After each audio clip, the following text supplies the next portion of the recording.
আল্লাহ কোরআনে বলেন কাইফা ইয়াহদিল্লাহু কওমান কাফারু বা'দা ঈমানিহিম। আল্লাহ কোরআনে বলেন কিভাবে ওই কওম ওই সম্প্রদায় ওই জাতিকে আমি হেদায়েত করব। কাফারু বা'দা ঈমানিহিম, তারা ঈমান আনার পর কুফরি অর্জন করেছে, কুফরি ইখতিয়ার করেছে, কুফরি গ্রহণ করেছে। কুফরির মধ্যে কয়েক প্রকার আছে। প্রথমত ঈমান এনেছে আমানতু বিল্লাহ, আমি আল্লাহ রাব্বুল আলামিনকে মানে মুখে এবং অন্তরে বিশ্বাস করেছে। এরপর সে আন্তরিকতা আল্লাহকে আর বিশ্বাস করে না, অথবা আন্তরিকভাবে বিশ্বাস করলেও মুখে বলে না, অথবা অন্তর এবং মুখে বললেও কাজে করবে কি করে না, সেটা প্রয়োগ করে না, সে শিরক করে। তার কাছে আল্লাহ ব্যতীত অন্য কিছু ভালো লাগে। আল্লাহ রাব্বুল আলামিন বলেন আমি ওই জাতিকে কিভাবে হেদায়েত করব, যেই জাতি ঈমান আনার পর আবার কুফরি ইখতিয়ার করেছে, কুফরি পছন্দ করেছে। তার ঈমান পর ঈমান আনার পর ওয়াশাহিদু আন্না রাসূলা হাক্কুন ওয়া জাআহুমুল বায়িনাত। যদিও বা এই আয়াতটা নাযিল হয়েছে আহলে কিতাবদের জন্য, কিন্তু আহকাম এটা হুকুম হবে আমভাবে আমাদের পর্যন্ত। ওয়াশাহিদু তারা সাক্ষী দিয়েছে আন্না রাসূল মুহাম্মদুর রাসূলুল্লাহ সাল্লাল্লাহু আলাইহি ওয়াসাল্লাম সত্য। ওয়া জাআহুমুল বায়িনাত, এবং তাদের কাছে স্পষ্ট দলিল আদিল্লা কোরআন এসেছে। কোরআন আসার পরেও তারা এই ঈমানের পরিবর্তে তারা কুফরি ইখতিয়ার করেছে, কুফরি কার্যকর করতে লিপ্ত হয়েছে। আল্লাহ রাব্বুল আলামিন বলেন আল্লাহু লা ইয়াহদিল কওমাল যালিমিন। আল্লাহ রাব্বুল আলামিন জালিম সম্প্রদায়কে, যে সমস্ত সম্প্রদায় অত্যাচার করে, নির্যাতন করে, জুলুম করে, এই সমস্ত সম্প্রদায়কে আল্লাহ রাব্বুল আলামিন কি করেন? লা ইয়াহদি, হেদায়েত করেন না। যদিও হেদায়েতের অর্থ হলো সঠিক পথ দেখা, তার মানে আল্লাহ তাআলা আখিরাতের মধ্যে তাকে কামিয়াব এবং মুক্তি দিবে না। উলাইকা জাযাউহুম আন্না আলাইহিম লানাতুল্লাহি ওয়াল মালাইকাতি ওয়ান নাসি আজমাইন।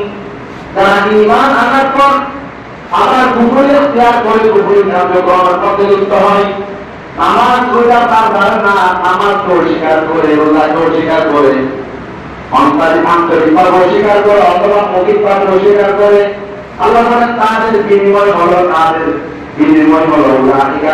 উলাইকা জাযাউহুম, তাদের বিনিময় হলো আন্না আলাইহিম লানাতুল্লাহ, তাদের উপর আল্লাহর অভিশাপ, আল্লাহর লানত।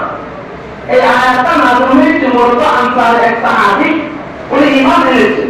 ঈমান আনার পর উনি আবার কুফরি ইখতিয়ার করেছে, কাফেরের মধ্যে চলে গেছে। কাফেরের মধ্যে চলে যাওয়ার পর তখন কিছুদিন পর তার কাছে বুঝতে এসেছে, সে বুঝতে পারলো আমি তো কিছুদিন আগে রাসূলুল্লাহ সাল্লাল্লাহু আলাইহি ওয়াসাল্লামকে সাক্ষী দিয়েছি, কোরআন এনেছি, এখন আমি ঈমান আনার পর আমার খুব কাফের হয়ে গেছি। তুমি কি রাসূলুল্লাহর কাছে বলো?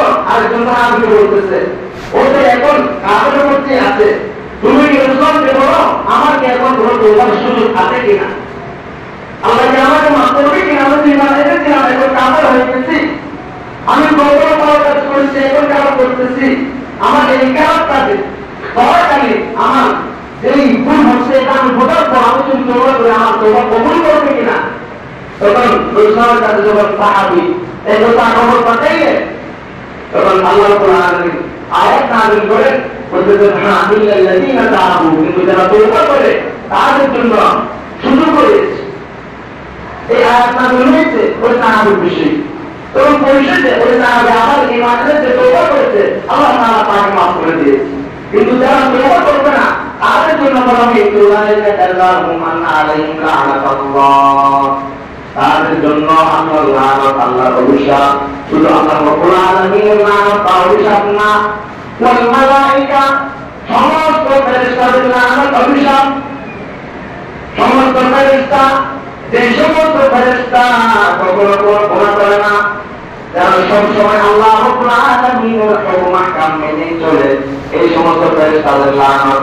ওয়ান নাসি আজমাইন, শুধুমাত্র সমস্ত ফেরেশতা না, সমস্ত ফেরেশতা না, ওয়ান নাসি আজমাইন, পৃথিবী হযরত আদম আলাইহিস সালাম থেকে নিয়ে কিয়ামত পর্যন্ত আনেওয়ালা সমস্ত মানুষের লানত, অভিশাপ। যারা ঈমান আনার পর কুফরিকে ইখতিয়ার করবে তাদের উপর সমস্ত ফেরেশতাদের এবং সমস্ত মানুষের লানত, সমস্ত মানুষের লানত, অভিশাপ। খালিদিনা ফিহা, তারা জাহান্নামের মধ্যে চিরদিনের জন্য থাকবে। লা ইউখাফফাফু আনহুমুল আযাব ওয়া লা হুম ইউনজারুন, তাদের কাছ থেকে তাদের উপর হালকা করা হবে না, আযাব শাস্তি হালকা করা হবে না। ওয়া লা হুম ইউনজারুন, এবং আল্লাহ রাব্বুল আলামিন তাদের দিকে রহমতের দৃষ্টি দিয়ে তাকাবে না। ইল্লাল্লাযীনা তাবু, কিন্তু যারা তওবা করে, ভুল বুঝার পর যারা তওবা করে, হ্যাঁ আমি ভুল করেছি, আমি ইসলাম অনুযায়ী চলি নাই, এটা আমি ভুল করেছি, ইসলাম মানার পর আবার আমি মানি নাই, এটা আমি ভুল করেছি, আমি শিরক করেছি, এটা আমার ভুল বুঝা আসছে। আল্লাহ বলেন ইল্লাল্লাযীনা তাবু মিন বা'দি যালিকা, ওই খারাপ কাজ করার পর, এই মানুষ যাওয়ার পর আবার যারা তওবা করবে, ওয়া আসলাহু, এবং নিজেকে শুধরিয়ে নেবে, নিজেকে যারা শুধরিয়ে দিবে, আমি তো ভুল করেছিলাম, আবার আমি নামাজের মধ্যে পাবন্দী হব, আমি ইসলামের হুকুম আহকাম মানব এবং সমাজের মধ্যে দেশের মধ্যে পরিচালনা করব, এই আত্মবিশ্বাস দ্বারা অন্তরের মধ্যে আবার নিজেকে যারা সংশোধন করবে, ইন্নাল্লাহা গফুরুর রহিম, যারা আল্লাহ তাআলা তোমার শেখানো দেয়, ইন্নাল্লাহা গফুরুর রহিম, আল্লাহ তোমার